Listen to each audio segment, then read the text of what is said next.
ఒక చిన్న పల్లెటూరులో కబీర్ అనే ఒక అబ్బాయి ఉండేవాడు. అతను చాలా పేదవాడు. ఎంత పేదవాడు అంటే చాలా రోజులు అతని జేబులు పూర్తిగా ఖాళీగా ఉండేవి. వేసుకునే బూట్లకు చిరుగులు, వేలాడుతున్న పాత స్కూల్ బ్యాగు. కొన్ని రాత్రులు ఆకలితోనే నిద్రపోయేవాడు. కానీ అతనిలో ఎవరికీ కనిపించని ఒక రహస్యం దాగి ఉంది. అదే అతని కళ. జీవితంలో ఏదో సాధించాలి, తన కుటుంబం తలరాతను మార్చేంత గొప్ప స్థాయికి ఎదగాలని అతని కోరిక. కానీ అతను తన కలల గురించి చెప్పిన ప్రతిసారి జనాలు నవ్వేవారు. ఏరా, జేబులో చిల్లు గవ్వలేదు, నీకు అంత పెద్ద కలలు అవసరమా? రేపటి పూట ఎలా గడవాలి, ఏ రొట్టె ముక్క తినాలో ఆలోచించుకో అని హేళన చేసేవారు.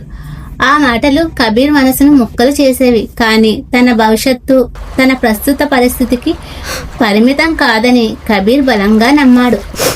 ఒక సాయంత్రం కబీర్ నది ఒడ్డున విచారంగా కూర్చున్నాడు. అటుగా వచ్చిన ఒక తెలివైన గురూజీ అది గమనించి, ఏమైంది నాయనా, ఎందుకు అంత బాధగా ఉన్నా అని అడిగాడు. కబీర్ కళ్ళల్లో, గురూజీ, నేను పేదవాడిని కాబట్టి నా జీవితంలో ఏమీ సాధించలేను అని అందరూ అంటున్నారు. చేతిలో ఏమీ లేదు, వాడికి కలలు కనే హక్కు కూడా లేదు అని అంటున్నారు అని చెప్పాడు. గురూజీ చిరునవ్వి నవ్వి తన దగ్గర ఉన్న ఒక అద్దం తీసి కబీర్ చేతికి ఇచ్చాడు. ఈ అద్దంలో చూడు, నీకేం కనిపిస్తుంది అని అడిగాడు. కబీర్, నేను కనిపిస్తున్నాను గురూజీ అన్నాడు. నీ కళ్ళల్లో ఉన్న ఆవేదన కనిపిస్తుందా అన్నాడు గురూజీ. కబీర్ అవునని తెలిపాడు. అప్పుడు గురూజీ గంభీరంగా ఇలా అన్నాడు, ఇప్పుడు ఇంకా లోతుగా చూడు, ఆ బాధ వెనుక దాగి ఉన్న అగ్నిజ్వాల నీకు కనిపిస్తుందా అని అడిగాడు. కబీర్ మళ్ళీ చూశాడు. ఈసారి అద్దంలో తనని తాను చూసుకున్నప్పుడు ఒక శక్తివంతమైన ధైర్యం అతనికి కనిపించింది. గురూజీ అన్నాడు, ఈ అగ్ని పేరే నీ నమ్మకం. చాలా మంది ఈ అగ్నిని గాలికి వదిలేసి ఓడిపోతారు, కానీ నువ్వు దీన్ని ధైర్యంగా క్రమశిక్షణతో కాపాడుకుంటే అది ఎంతటి చీకటినైనా రాత్రినైనా వెలుతురుగా మారుస్తుంది. జనాలు నీ అద్దం మీద దుమ్ము చల్లటానికి ప్రయత్నిస్తారు, నువ్వు దేనికి పనికిరావని నిన్ను నమ్మిస్తారు. కానీ నీ చేతులతో ఆ అద్దాన్ని ప్రతిరోజు శుభ్రం చేసుకుంటూ ఉండాలి. నీ సత్తా ఏంటో నువ్వు ఎప్పటికీ మర్చిపోకూడదు. కబీర్ ఆ అద్దాన్ని, ఆ మాటలను తన గుండెల్లో ముద్రపరుచుకున్నాడు. ఆ రోజు నుండి అతని ప్రయాణం మొదలైంది. అది అంతా సులభం కాదు. ఇంట్లో అనారోగ్యంతో ఉన్న తల్లి, ఎండలో రోజంతా కష్టపడిన ఖాళీ చేతులతో ఇంటికి వచ్చే వృద్ధుడైన తండ్రి. కబీర్ ఏదైనా చెయ్యక తప్పని పరిస్థితి. ఉదయం బడికి వెళ్లేవాడు. సాయంత్రం ఒక చిన్న టీ కొట్టులో గ్లాసులు కడుగుతూ కస్టమర్లకు టీ ఇచ్చేవాడు. శని ఆదివారాల్లో ఒక లోకల్ మెకానిక్ దగ్గర చేరి పనులు నేర్చుకున్నాడు. ఊరంతా నిద్రపోతున్నప్పుడు రాత్రిపూట ఒక చిన్న దీపం కింద కూర్చొని ఏకాగ్రతతో చదివేవాడు.